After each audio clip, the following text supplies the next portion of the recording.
Ja vas više ne vidim, pošto sam stavila na full screen, ja vas više ne vidim, ali kažite mi ako bilo šta treba da promenim. Jeste, sad je na full screenu.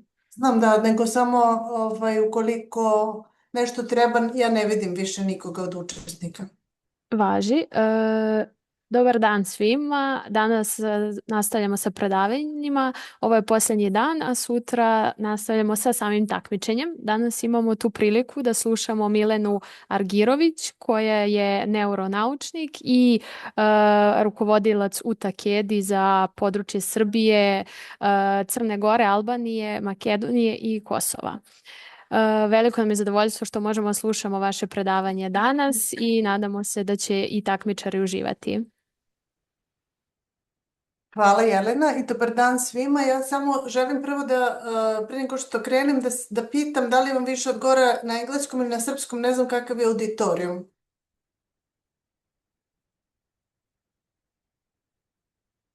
Može neko samo da se javi da kaže. Da li se čujemo? Da li se čujemo i da li se vidimo? Ja sam izgubila sada sve. Čujemo vas i vidimo prezentaciju. Takmičari, da li vam više odgovara da bude na srpskom ili engleskom?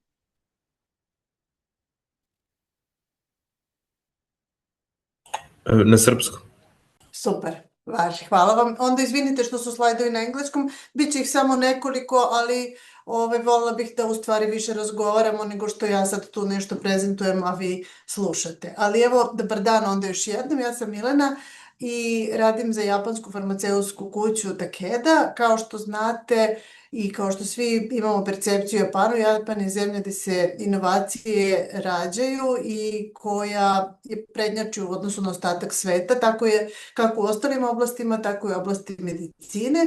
U današnje vrijeme svaka farmaceutska kuća se trudi da pored lekova i inovacija u smislu supstanci koje donose na tržište i pomažu ljudima da budu zdraviji, da donesu još i neke usluge koje bi pomogle u današnje vrijeme digitalnog sveta da se te terapije koje su po svom obliku donose neke inovacije, da imaju još i neke usluge koje bi pomogle da se one na optimalni način koriste i da poboljšaju zdravlje čovečanstva i kvalitet života populacije koja je očigledno stari, ali ne stari samo da bi imala više godina, već da bi kvalitetno živjeli svi što duže.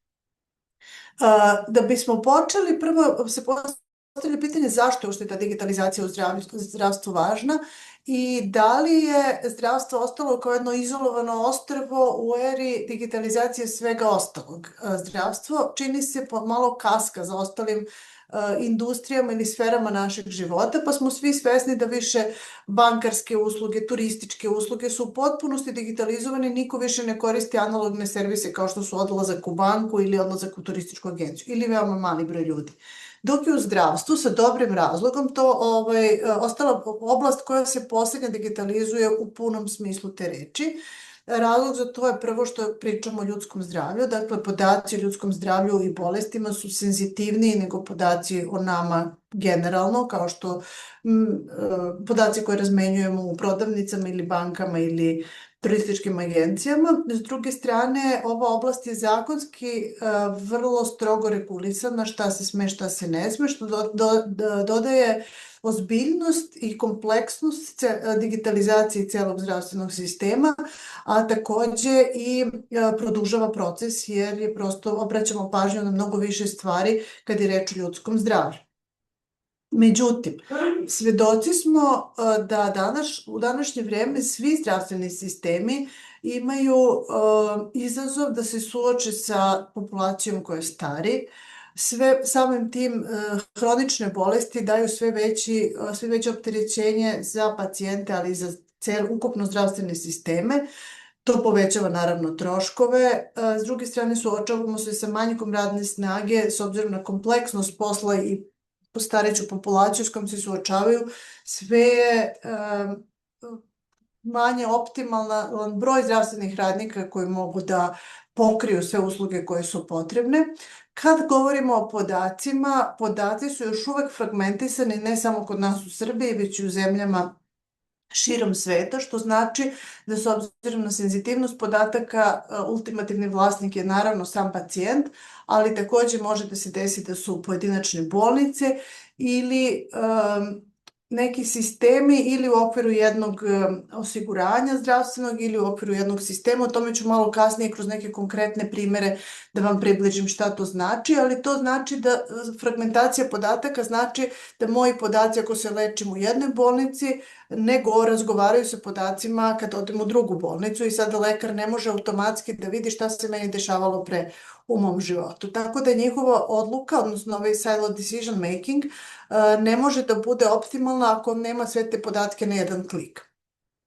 I naravno, odsustvo digitalizacije u zdravstvu dovodi do povećanog rizika za opterećenje planete i doprinosi negativnim klimatskim promenama, zato što i dalje u zdravstvu i dalje imamo puno papira, puno prevoza iz jedne tačke u drugu koje možda nije neophodan i tako dalje. Tako da digitalizacija u zdravstvu bi donela dobrobit pre svega ljudima koji su bolesni, ali i celom društvu. I na ovom slajdu bih pokazala šta sve u stvari ta digitalizacija podrazumeva. Pre svega, uz pomoć video poziva i telemedicinskih usluga omogućava remote pregledanje pacijenata u situacijama kada fizički pregled nije neophodan. Dakle, svedoci smo i u svakodnevnom životu da u mnogim situacijama kad odemo kod lekara, oni samo pogledaju papire koje smo doneli, a nije neophodno da nas i fizički vide. U tim slučajevima telemedicinski video poziv bi omogućio da pacijent iz svog doma zapravo dobije medicinsku uslugu adekvatnu i identično ono kao i fizički kada se pojave kod lekara. Drugi segment su podaci o kojima sam već govorila, to su znači naši takozvani zdravstveni kartoni koji treba da se digitalizuju. Zatim ti kartoni, odnosno ti podaci koji sadrže elektronski zdravstveni kartoni bi trebalo da razgovaraju sa lekarima, optimalno bi bilo u realnom vremenu, tako da lekar putem pristupa podacima o našem zdravstvenom stanju može da reaguje u realnom vremenu ili veoma brzo, da bi omogućio optimalne ishode lečenja, odnosno zdravstvene nege. I na kraju ti podaci omogućavaju da se razviju neki alati vezani za veštačku inteligenciju ili machine learning koji bi omogućili da se odluke donose mnogo objektivnije na osnovu ukupnih podataka koje postoje, jer kao što znate AI modeli uče što je veća baza, to je precizniji output koji iz njih dobija. Dakle, sve ovo ukupno su segmenti koji podrazumevaju digitalizaciju jednog zdravstvenog sistema. I od te digitalizacije korist zapravo imaju svi. Kao što sam rekla, pre svega korist imaju ljudi koji su bolesni. Dakle, njima je lakše da se snalaze, bilo bi im lakše da se snalaze u ovakvom sistemu koji je potpuno digitalizovan, kao što nam je danas lakše da obavljamo sve druge usluge putem digitalnih servisa. Drugo, bolesti za čijom dijagnozom tragaju nekada godinama, kompanija Radim se bavi konkretno retkim bolestima, prosečno vreme od prvih simptoma do dijagnoze je 15 godina u ovoj oblasti. Prema tome, ukoliko bismo imali sistem podataka koji bi prepoznao neke, da kažem, znake uzvika ili nešto što bi moglo da ukaže, ali živ čovek, lekar u trenutku ne pomisli na tu bolest, onda bi nam ti modeli pomogli da se to vreme koje je sada 15 godina skrati, da oni pravovremeno počnu da se leči, da naravno žive dug i kvalitetan život, što je u mnogim slučajevima, kad postoje dobre terapije, potpuno moguće.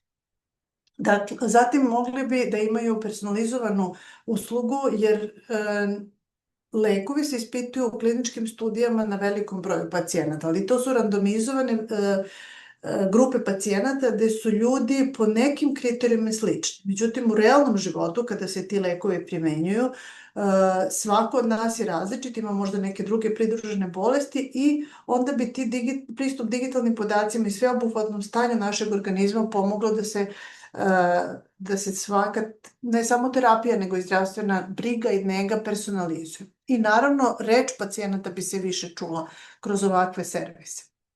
Takođe, lekari bi štedili svoje vreme, imali bi više vremena za učenje i razmišljanje, njihove odluke bi bile objektivnije i zasnovane na konkretnim dokazima, imali bi pristup podacima u realnom vremenu, kao što sam već pomenula, i mogli bi mnogo efikasnije takođe da komuniciraju sa kolegama koji su u drugim zdravstvenim delatnostima da bi doneli najbolju odluku za pacijente. Za ceo zdravstveni sistem, ljude koji su donosioci odluka, to bi dalo veću transparentnost i predvidivost troškova, ali takođe i organizacije, na primjer broj zdravstvenih radnika koji su potrebni u različitim nivoima zdravstvene zaštite i donošenje svih zakona i odluka bi bilo mnogo objektivnije i transparentnije i lakše za praćenje. Dakle, i kad imamo najbolji zakon, njegova primjena u praksi može da varira od pojedinca do pojedinca. Digitalizacija bi omogućila transparentnije poslovanje i na kraju celo društvo bi bilo zdravije, živelo bi duže i kvalitetnije i imalo bi ono što je veoma važno u posljednje vreme, ravnopravnije prisustvo zdravstvenoj zaštiti. Ravnopravnost i u životu, a posebno u zdravstvu je veoma važna i smatram se da bi digitalizacija bila jedan od koraka koja bi dovela do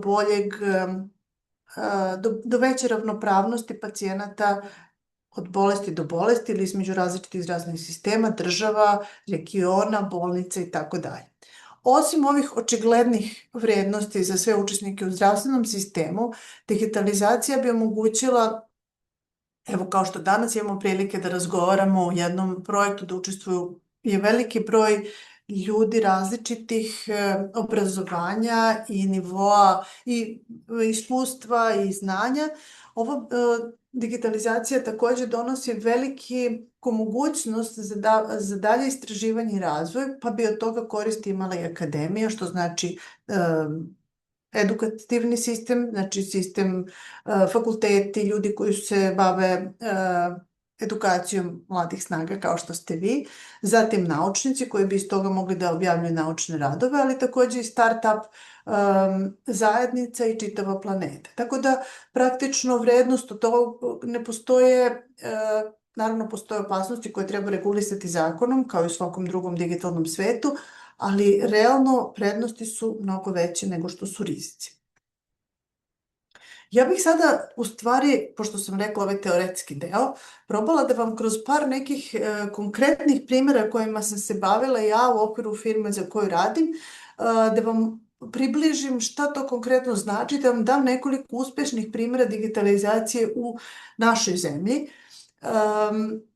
Počet ću od telemedicine jer je to prvi projekat gde smo se mi uključili više u digitalizaciju zdravstvenog sistema i to je praktično jedna usluga koju smo za vreme COVID pandemije omogućili za jedan izvestan broj pacijenata. Dakle, kao i u svim drugim inovacijama, velike svetske krize ili nažalost ratovi ljude primoravaju da budu inovativni, da donose neka rješenja koja ranije su im se činila nemogućim. Tako je i u zdravstvenom sistemu, sećate se svi tokom pandemije, ta digitalizacija nekako dobila svoj boost i ubrzanje i konkretno se ovde radilo nama je prišlo udruženje pacijenata obolelih od jedne hronične bolesti koja se zove ulcerozni kolitis i Kronova bolest, odnosi se na zapaljenje creva, to je doživotna bolest to zapaljenje se jako teško leči, dugotrajno, ali ako je bolest pod kontrolom, bolesnici mogu da žive potpuno normalno, da tako kažem, a ako nije, onda može da dovede do značajnog pogoršanja života, pa čak i smrti. I u pandemiji bolesnici nisu bili u mogućnosti, pošto se ova bolest leči samo u nekoliko centara u našoj zemlji, nisu bili u mogućnosti da putuju do svojih lekara i da drže bolest pod kontrolom, tako da su imali mnogo češće i ozbiljnija pogoršanja nego što je to bilo pre pandemije.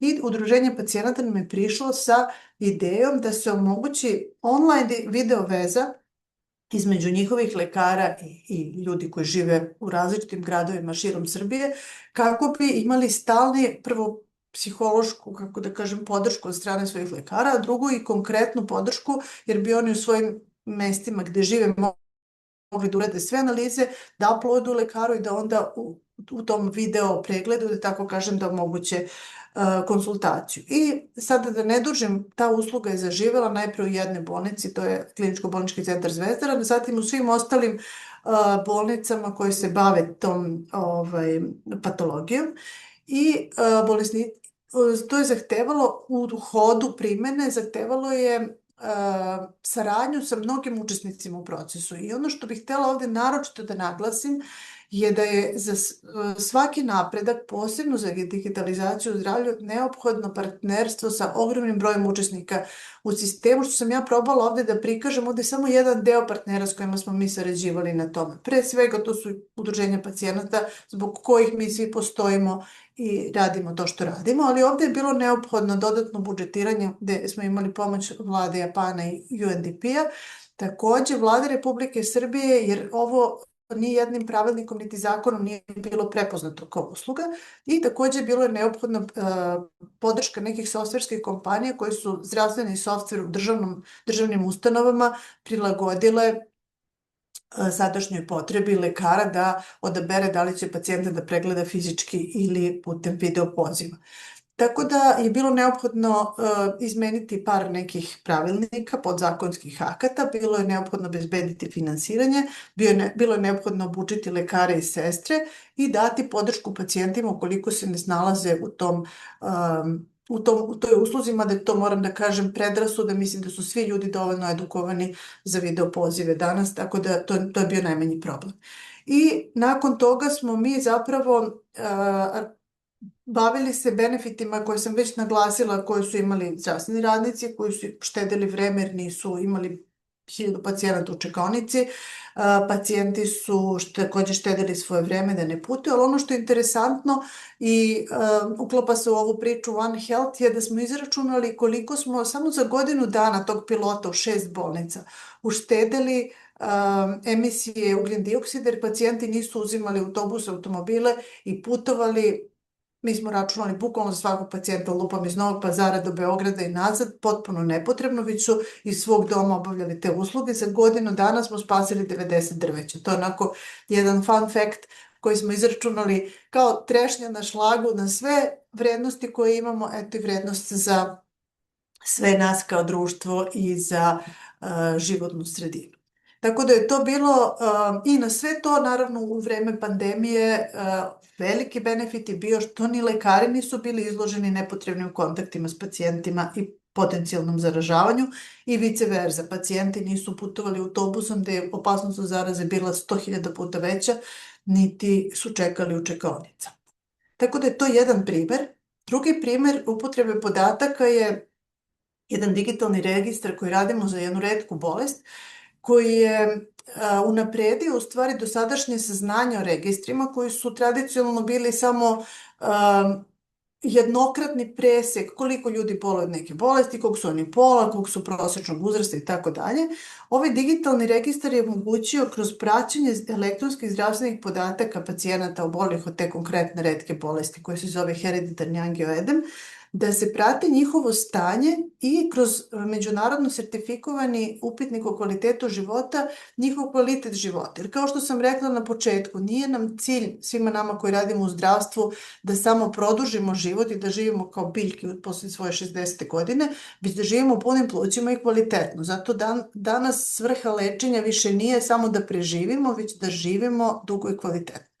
I ovaj digitalni registar nam je omogućio, odnosno lekarima omogućio da pacijente u realnom vremenu mogu da prate, da vide kada se njihovo stanje pogorša, uključujući kvalitet života, i da pošalju za eventualno promenu terapije, promenu doze, šta god je potrebno fondu koji tu terapiju odobrava.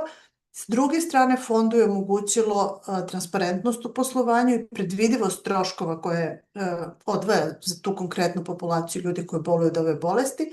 I naravno, pacijentima je kao kruna svega bilo bolje jer su imali svoju bolest kontinuirano pod kontrolom. Ovo je inače bolest urođena koja se odlikuje neočekivanim i iznenadnim oticanjem različitih delova tela, što ako se desi, na primjer, u laringsu, izaziva trenutnu smrt od gušenja. Prema tome, vrlo je važno da bolest se drži pod kontrolom i da se verovatnoća da se tako nešto desi smanji na minimum, kako bi ljudi živjeli oslobođeni straha od smrti i potpuno normalno i kako da kažem, kvalitetno. I na kraju, posljednji primjer koji bih dala ujedno objedinjuje sve ovo, odnosno objedinjuje naše iskustvo koje smo stekli i gapove koje smo prepoznali tokom bavljenja ovim prethodnim primjerima, a to je da je sistem podataka u Srbiji jako fragmentisan, što znači da svaka bolnica drži svoje podatke i ne razgovaraju bolnice među sobom, a da ne pominjem sljedeći stadijum gdje državno zdravstvo, vojno zdravstvo i privatno zdravstvo nisu ni u kakvoj konekciji. Tako da sami ste se sigurno uverili ili kroz svoje iskustvo ili iskustvo nekog iz porodice ili bližeg okruženja da zapravo lutajući kroz zdravstveni sistem mi stalno nosimo jedne iste analize od lekara do lekara, od sestre do sestre. Niko nema uvid šta se nama dešavalo ranije ili šta nam se dešavalo u drugom nekom sistemu. Vadimo krv 1000 puta za jednu istu analizu, jednom privatno, jednom državno, neko koji je vojni osiguranik je u vojnom zdravstvu i onda smo shvatili da i u Evropi postoje slični problemi, da postoji inicijativa koja hoće da objedini fragmentisane sisteme zemalja Evropske unije kako bi oni svi mogli da se leče bilo gde da se zatekne, da imaju pristup svojim podacima. Napravili smo jedan sastanak koji je povezao stručnjake iz Evrope. Moram da kažem, pošto ovo organizuje Francuski institut, da su bili predstavnici Francuske, predstavnici Italije, Portugalije, Poljske i naravno našeg zdravstvenog sistema i gde smo razmenjujući iskustva u stvari uspeli da napravimo jedan dokument koji je usaglašen sa potrebama Evropske unije i ja ću vam ga ovdje pokloniti kroz ovaj link, ceo PDF. Verujem da ću podeliti ove slajdove kasnije sa Jelenom ili ljudima iz Naučno-tehnološkog parka, da pročitate i da vidite koji je trenutno status digitalizacije zdravlja u našoj zemlji. I na kraju kao zaključak da digitalizacija zdravstva omogućava bolje i ravnopravniju zaštitu svih nas, zdravstvenu zaštitu, omogućava bolje ishode lečenja, kvalitet života i javno zdravlje, bolju predvidivost i transparentnost bilo kakvog odlučivanja o našem zdravlju i na kraju, ali ne najmanje bitno, zaštitu životne sredine. Ja bih vam se zahvalila i nadam se da je ostalo nekoliko minuta za komentare. Ne volim da kažem pitanja, zato što ovo samo u stvari jedan šlagvort za razmišljanje dalje. Prekinut ću deljenje ekrana da vas vidim. Hvala vam puno. Nadam se da vam je bilo interesantno i da ste čuli nešto o čemu možda niste do sada imali prilike da razmišljate, a verujem da ste u digitalizaciji svi vi mnogo ispred mene i ljudi moje generacije, tako da očekujem challenge sa vaše strane. Ne pitanja, nego naprotiv rešetanje. Hvala puno, Milena, na odličnom predavanju. Bilo je veoma interesantno i mislim da je baš upravo ono što ste rekli, da digitalizacija tek dolazi i naša generacija treba time da se veoma bavi. I mi u stvari nismo ni svesni koliko je digitalizacija treba bude zastupljena u svim pogledima našeg života kako bi olakšala zapravo. Tako da ako ima nekih pitanja, tu smo otvoreni. U slučaju da učesnici nemaju neka pitanja, ja sam želela da vas pitam da date neki savjet samim takmičarima kako da pristupe rešavanju ideje i kako možda da uvrste digitalizaciju u njihovo rešenje za One Health koncept. Pa, moj najveći savjet bi bio inspirišite se van zdravstvenog sistema. Znači, zato što, kao što sam na početku rekla, zdravstvo kaska. Pokušajte da se setite bilo koje druge sfere vašeg života, a to su sve sfere vašeg života, verujem, koje su potpuno digitalizovane. I dajte mašti na volju. Ja samo mogu da vas ohrabrim i da kažem da u trenutku kada se dešavala COVID pandemija, mi smo osnovali neki tim za inovacije, gdje smo samo brainstormovali. I ova ideja, recimo, telemedicini je bilo je kao, pacijenti ne mogu da idu kod lekara, bolest im se pogoršava, znači potpuno su bez šah-mat situacije i neko od kolega je rekao, pa zašto ne bismo probali sa online video servisom. U tom trenutku, a mislim i do današnjeg dana, telemedicinski servis je deo državnog zdravstva bio samo u Americi. I onda su svi ostali članovi našeg tima skočili, jeste, sad ćeš u Srbiji telemedicinu, kao, ma daj, kao, dakle, takva ideja. Međutim, nemojte da razmišljate na taj način. To je jedini savjet, nemojte sebi da postavljate granice. Sve je moguće, razmislite samo dobro, ovo kao što sam imala na jednom slajdu, koja je vrednost za svakog učesnika u procesu. Pa uključujući tu komisiju koja će odlučivati o vašim nagradama na kraju. Kako da prodate priču? Znači, razmislite dobro šta svako od učesnika u procesu ima. Znači, to za koga osmislite neki projekat, šta ta osoba ili ta grupa ljudi ima od toga, kako ćete da se izdvojite između ostalih timova, sličnih, različitih i budite hrabri. Verujte u sebe. Eto. Ako ste smislili da je to stvarno iz najbolje namere, da je za nečije dobro, to će sigurno proći. Hvala vam puno. Evo još jednom da pitamo da li ima pitanja iz onih koji su slušali. U slučaju da nema, mi ćemo proslediti prezentaciju i možete da kontaktirate Milenu u slučaju da imate neko pitanje ili nama da pošaljete, pa ćemo mi proslediti. Tako da hvala svima koji su slušali, hvala Milena još jednom vama. Hvala. Što ste podijelili s nama prezentaciju i što smo imali priliku da naučimo nešto i da naučimo čime se vi bavite i sama firma Takeda. Hvala vam mnogo na svemu i na pozivu. Ja želim svima vama sve najbolje, ne samo na ovo je samo jedan korak, ali u životu i samo hrabro napred. Hvala puno i mi se vidimo na sljedećem takmičenju. Hvala, doviđenja. Prijetno.